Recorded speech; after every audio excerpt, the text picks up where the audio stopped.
being made conformable unto his death, that I may know him in the power of his resurrection and the fellowship of his sufferings.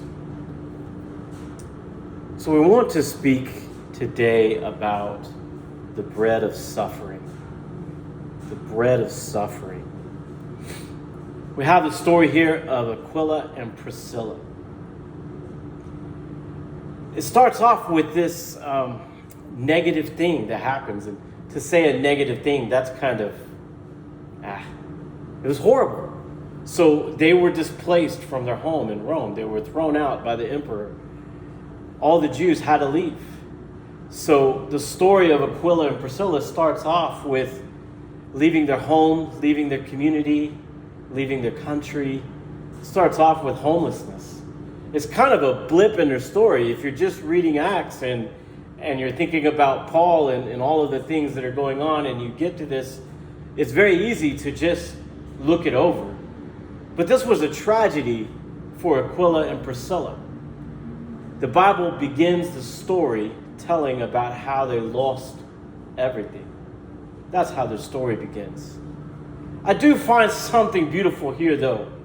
It is just a blip in their story. The Bible mentions Aquila and Priscilla several times. Never mentions this again. It mentions it one time, and it's just a small blip in their story. I got something from that. I pray that the tragedy that you're facing in your life right now it seems so big. Right now it seems like something you'll never get through. Right now it's consuming all of your life and all of your energy and all of your thoughts. This mountain that's in front of you. But if you will begin to follow God or continue to follow God and put him first in your life, this tragedy and this moment of your life, it can be a blip in your story. It can just be a small part of your story. Your story doesn't have to end with this thing. Your story doesn't have to end with this mountain being crushed by this burden. It can be just a line, just a blip in your story. The thing about Aquila and Priscilla that I'm impressed with as I read about them in the scripture, the Bible never mentions one without mentioning the other. It's always Aquila and Priscilla. Not one time, not one scripture is it Priscilla. Not one scripture is it Aquila. Now the Bible will get them in a different order. That's another sermon. But they are always together. And there's something there that happened with them. They started off with this homelessness. They started off with this tragedy, with this poverty, with this suffering that happened with them. And they had a choice in that moment. It's a choice that so many of us who are married, we face it. Are we going to stick this thing out? Are we going to make it? Are we going to get through this? Obviously, for Aquila and Priscilla, in the tragedy of that moment, they came closer together. In the difficulty of being expelled from Rome and losing their home and their community and all that they had, they didn't grow apart, but they came so close together. You never find one without the other. They're always together. I think that we see right there's a choice for us who are married. As we face this struggle, we can go different directions. Maybe still in the same house, but going different directions. Still in the same life, in the same car, going to the same church, but different directions. Or we can come together and we can be united. We can become companions to each other in this journey that we're on and walk together. Something interesting also about Aquila and Priscilla, they didn't just become companions for each other, but they became companions for those around him. It starts off with Apollos. They find him and they help him. They make him stronger. They become his companion. They became a companion to Paul. And here in the book of Romans, that's what he says about them. He says, they were my helper. And when it was dangerous, they were with me. When there was a possibility that we might lose our necks, they stayed with me. When it was hurting, when it was hard, when the heat was on, they were with me. He doesn't ever forget them. There's something that you find in the life of Paul that's beautiful. He's always going through something hard. He's always going through difficulty. But there's always somebody with him. When he's in the prison with Silas, he's got a companion there. When he's struggling with the crowd coming against him doctrinally, he's got Barnabas there. And here in Corinth, he's got Aquila and Priscilla. Paul is always finding a companion in the difficult times. So when he wrote in Philippians about the fellowship of suffering, he knows what he's talking about. He knows that there's something about suffering that if we let it, it can bring us closer to somebody. If I suffer with you through a difficult time, if we've lost a child together as a married couple, and we've gone through that grief and we've gone through that hurt, then there's a connection that we have from that moment that will endure forever.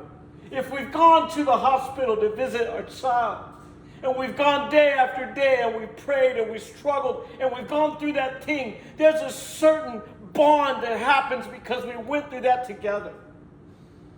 If we've lost a job and we find ourselves in poverty, there's a certain thing that happens when we do that together. And Paul says, as I go through the ministry and I struggle and I find suffering, I also find that the Lord has been my companion. And that there's something that happens that I know him more because I suffered and his presence was with me. The bread of suffering. This word helper, it made me think of another word. It made me think of companionship. Companionship. How much we long to have a companion. Someone who's closer than a brother. Someone who stays through thick and thin. Companionship. That word has a beautiful etymology for English and for Spanish.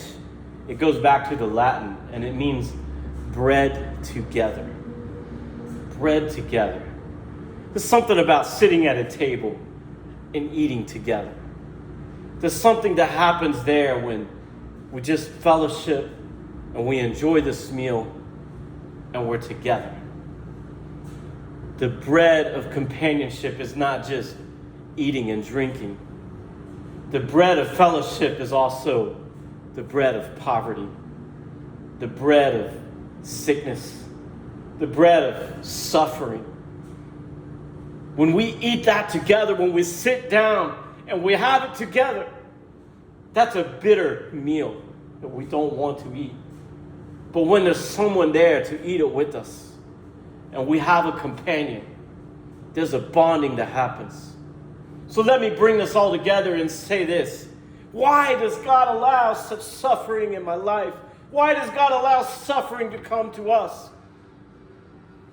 One of the beautiful things in the purposes of God is this. There's a bond that we can have with the Lord when we are eating the bread of suffering with him. Even if we're surrounded by our enemies, he sets a table before us and he's with us. And we find the nearness, the same nearness that that little lamb has when he looks to the shepherd and says, he's with me. All of these things are going on around me, but he's with me.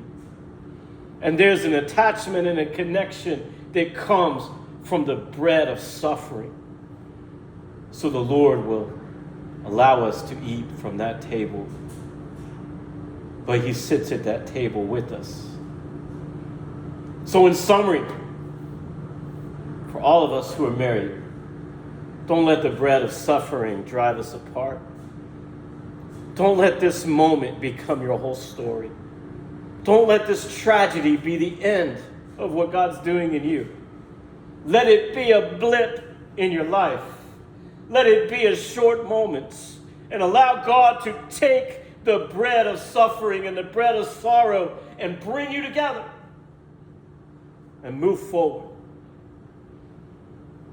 And in this life that we live, don't allow the suffering of this life to drive you from the presence of God, to cause you to be angry and bitter.